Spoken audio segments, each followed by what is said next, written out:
Hello friends, আজ দেখো তোমাদের কাছে কি ভিডিও নিয়ে আসছি। হ্যাঁ, এই যে এগুলো কি জানো? এগুলি হলো হলদি, কাঁচা হলদি। হলুদ। হ্যাঁ, কাঁচা হলুদ। হ্যাঁ, হুম। ঠিক বলেছো, কাঁচা হলুদ। আমরা একবার শিলংয়ে গেছিলাম গত মার্চ মাসে। শিলংয়ে গেছিলাম, একটা বিয়েতে গেছিলাম। তখন আমরা আমাদের কোয়ার্টারের পাশে একটা কোয়ার্টারে গেলাম। গিয়ে ওদের বাড়িতে অনেক হলুদ ছিল, হলুদ গাছ। তো আমার ছেলে কী করেছিল, হলুদ নিয়ে এসেছিল। নিয়ে এসে ওগুলো এতদিন থেকে গাড়িতেই পড়ে আছে। শুধু হলুদই নিয়েছিলাম। শুধু হলুদ? হ্যাঁ, হ্যাঁ, গাছটা আনি নেই। গাছ তো ছিল না, হ্যাঁ, তোমার হ্যাঁ। কাঁচা হলুদ ছিল। হ্যাঁ। হ্যাঁ, তো গাছগুলো হলুদগুলো নিয়ে এসেছিল। হলুদগুলো নিয়ে এসে আর গাড়ি থেকে বের করে নেয়, ওগুলো গাড়িতেই পড়ে আছে এতদিন থেকে। মার্চ মাসে নিয়ে আসলাম না, হ্যাঁ। এপ্রিল, মে, জুন, জুলাই, 4 মাস হয়েছে। এখন এগুলো গাড়িতে থেকে থেকে কী হয়েছে, গাছ উঠে গেছে। দেখো, প্লাস্টিক ফুটা করে গাছগুলো বেরিয়েছে। হ্যাঁ, এখন এগুলো কি করব আমি ভাবছি, মাটিতে বসিয়ে দেবো। আমরা তো ফ্ল্যাটে থাকি, আমাদের তো মাটি নেই। তাও আমি একটা টাবের মধ্যে মাটি দিয়ে মাটিতে বসিয়ে দেবো সবগুলোকে।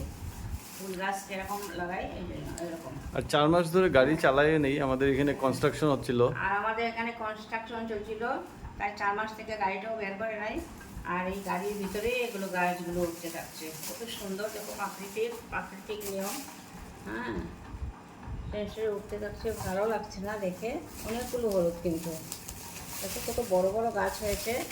এটারই গাছগুলো মানে কি করবে ওরা, কোথাও যেতে পারছে না, উঠতে পারছে না, তাই প্লাস্টিক ফুটো করে উঠেছে। কষ্ট পেয়েছে ওরা, অনেক কষ্ট পেয়েছে না। এটা ওয়াইল্ড ওয়াইল্ড টার্মারিক। ওগুলো লাগিয়ে দেবো না মাটিতে। হুম হুম। হ্যাঁ, একটা মাটিতে একটা টাবের মধ্যে লাগিয়ে দেবো। অনেকগুলো হলুদ কিন্তু, অনেকগুলো হলুদ। আর এই হলুদের মার্কেটে অনেক দাম। হ্যাঁ, এটাকে ওয়াইল্ড টার্মারিক বলে। পাহাড়ি হুম। অনেকগুলো। তাই আজকে ভিডিওটা দেখো কত সুন্দর। এগুলো ভিডিও আশা করি তোমরা পাবে না। হ্যাঁ, আমার কাছ থেকে পেয়েছো। তাই ভিডিওটা ভালো করে সাবস্ক্রাইব করে দেবে যদি ইউটিউব থেকে দেখো, আর লাইক আর শেয়ারও করে দেবে। আর যদি ফেসবুক থেকে দেখো, তাহলে ফলো আমার শেয়ার আর লাইক করে দেবে। কিন্তু তোমরা লাইক তো শেয়ার সাবস্ক্রাইব কিছুই করো না, কিন্তু ভিউজ কিন্তু অনেক আসে। আমি আশা করবো এবার থেকে তোমরা ফলো করবে, সাবস্ক্রাইবও করবে। Thank you very much. আজকের জন্য ভিডিওটা এখানেই শেষ করছি। অন্যদিন আবার নতুন কোনো ভিডিও নিয়ে তোমাদের কাছে আসবো।